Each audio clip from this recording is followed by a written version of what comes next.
Hello there, Patriots. Welcome again to the channel.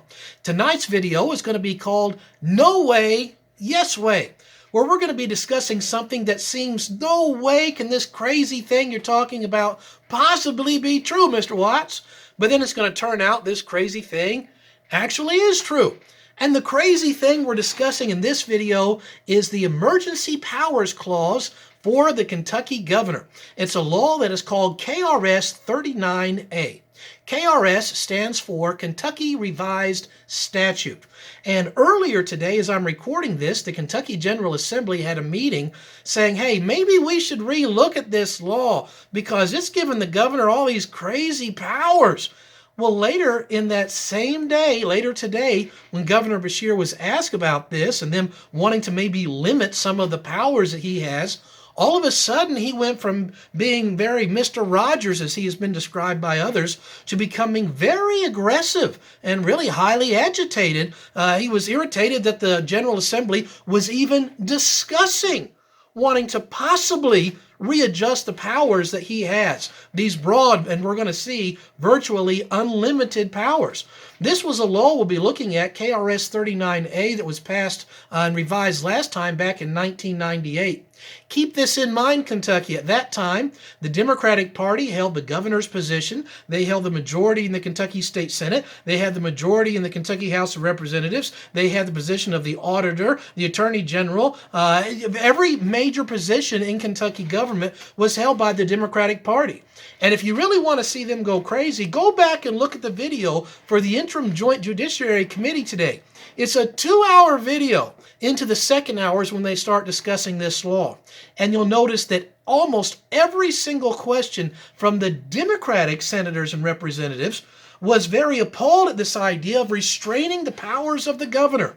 But it was the Republican senators and representatives who said, hey, listen, the governor should not have unlimited powers, and we need to really address this. It's a fascinating view after you get past the first hour and get into the second hour. But the thing that is above the Kentucky law, above all of the KRSs, is the Kentucky Constitution. We're going to look at one section of that at the beginning, then we'll look at the law, and then we're going to look at another section of the Kentucky Constitution. Because if we're going to obey the law, it should be the highest law of the land, and in our state, that's the Kentucky Constitution. Notice what it says here in Section 2. Absolute and arbitrary power over the lives, liberty, and property of free men exists nowhere in a republic, not even in the largest majority. And I really want to emphasize what our founding fathers set up in our state, that you should not have absolute power. Now keep that in mind, that this is the highest law of the land.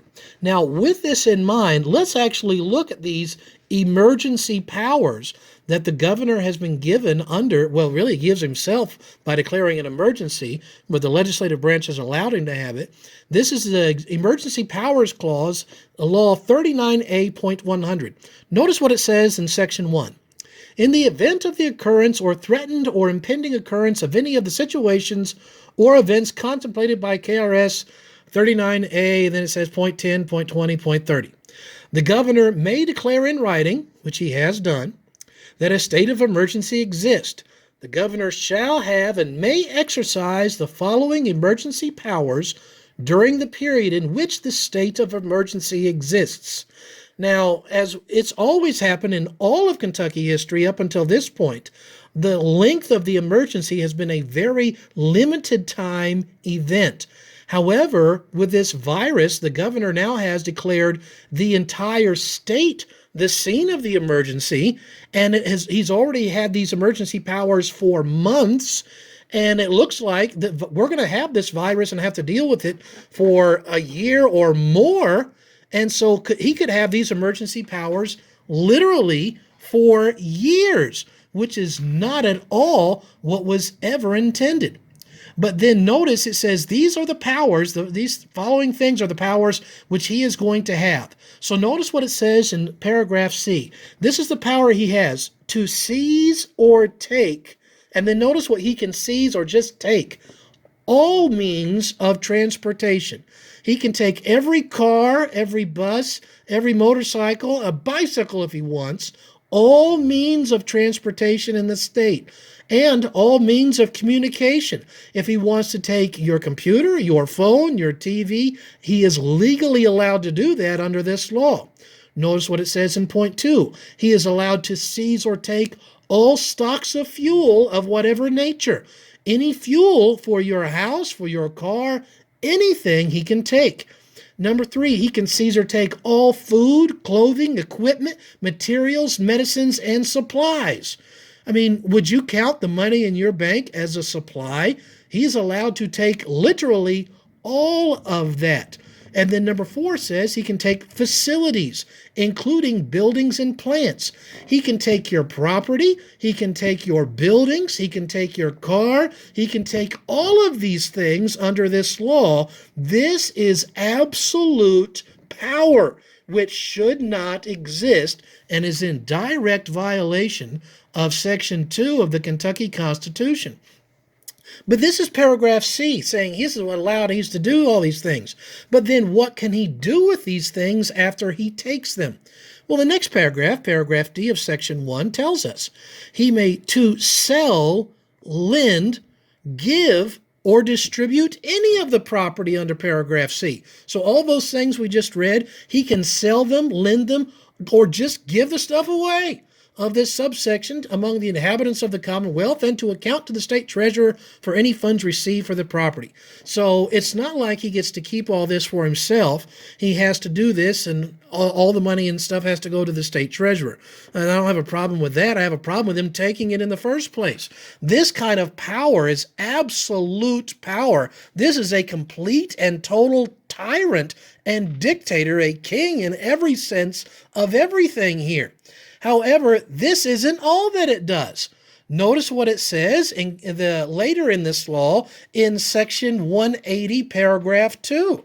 It says, all written orders, these are those executive orders we've been talking about a great deal, and administrative regulations promulgated by the governor, the director, or by any political subdivision or other agency authorized by KRS Chapters 39A to 39F, to make orders and promulgate administrative regulations shall have the full force of law. So he's like, hey, any order that I give, it's treated just like it's a law. And not only can the governor do it, any of these people that he puts in charge are allowed to do it as well. This is taking all of the power of the legislative branch and giving all of that to one person, the governor. And notice that's not all he's allowed to do. So not only can he take literally everything that you have, and then he can give it to anybody he wants, then anything he just declares is to have the full force of law.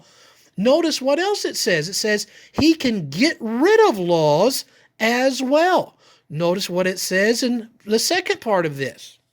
It says in paragraph 2 of section 180, all existing laws, ordinances, and administrative regulations inconsistent with the provisions of KRS Chapters 39A to 39F or of any order or administrative regulation issued under the authority of KRS Chapters 39A to 39F. So all these regulations and orders that he's just issued, notice what it says, all the law shall be suspended during the period of time and to the extent that the conflict exists. So all laws that have ever been passed in Kentucky, he can say that law is suspended, which means I don't have to obey any laws that have been passed. And I'm allowed to just make up laws, any law that I want, throughout the entire length of the emergency. And the emergency so far has lasted for months, and we seem to have no reason to think that it's not going to go on for the rest of the year, if not for years we'll be dealing with this. And he's declared the entire state is the location of the emergency, and the emergency is going to be until I say it's over, and that may not be for years. This is total, absolute power that is in complete violation of Section 2 of the Kentucky Constitution. And this law in itself violates another part. And let's close with this. Section 26 of the Kentucky Constitution. The Founding Fathers put in a little safeguard in case there was ever a law that tried to do something crazy like this, which has indeed happened. Notice what the Constitution says. To guard against transgression of the high powers which we have delegated, we declare that everything in this Bill of Rights is accepted out of the general powers of government and shall forever remain inviolate. And, notice this part, all laws contrary thereto or contrary to this Constitution shall be void. So the Constitution voids out this emergency powers law, which is why we need the Attorney General of the Kentucky to take this law to court right now, because the legislative branch can't do anything about it as early as January of next year because they're out of session. This has to be taken to court. He should be the one doing this right now, and we need to pressure him to do that. Under this provision, we have a legal way. And if he refuses to take action, then we're going to have to rely, as we have in the months past now, on the people hiring private lawyers to defend our rights.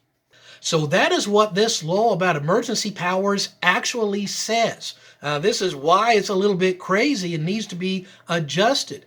And we also see why the governor doesn't like the idea, becomes very aggressive when we're talking about limiting his power, because right now he's enjoying unlimited power and he can just literally make up laws as he wants and can be the legislative branch and the executive branch all in one. Crazy law needs to be adjusted. And I bet this isn't anything that the mainstream media has ever told you about. Knowledge is power. And now you have a little more knowledge, therefore you have a little more power. Let us use this knowledge when we have our next election for governor, and may we use that to choose a person who's going to respect the constitutional limits of government and protect the rights of Kentuckians. Until next time, I'm Lee Watts for Patriot Point. Stand strong, Kentucky.